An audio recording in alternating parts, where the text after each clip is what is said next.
from ruling, what does MEF think on the minimum wage proposed by the government for various industries in the country? Basically, of course, in principle, MEF didn't agree with introduction of the minimum wages, because basically, minimum wages actually force the employers to pay a certain amount of wages, and we thought that the market should determine what should be the wages, and if we can get, say for example, employees at 800 ringgit, why should we pay 900 ringgit? And why should actually the law say how much we should pay the employees concerned? Because employers is in the best position to decide what ought to be the wages level paid to the employee concerned.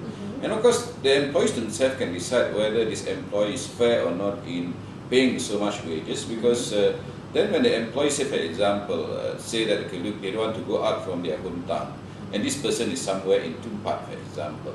What should actually now the authorities say that in Tumpat wages should be 900 ringgit.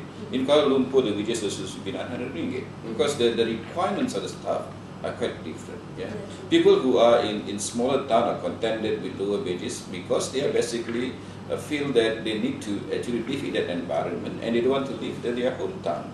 So this kind of situation is that basically at the end of the day, say for example, if I'm as an investor, I want to go to the East Coast to invest because previously it is cheaper in terms of cost. But now if I go to the East Coast, the cost is the same, but I'm still in the West Coast. So might as well I operate in the West Coast. So this, at the end of the day, the policy in trying to actually make the whole nation develop with all the regions that we have, the Eastern Corridor, the Western Corridor, Northern Corridor, then they say, might as well I go to the best place where the facilities are there. And in that sense, possibly this policy of trying to encourage people to go to the various regions may not even succeed. Or people who are currently now in smaller towns, they just pack up and go to the bigger towns because the facilities are much better. What should be an ideal minimum wage for the workers? Should it be decided by the respective industries? Basically, I would say there shouldn't be any minimum wages at all.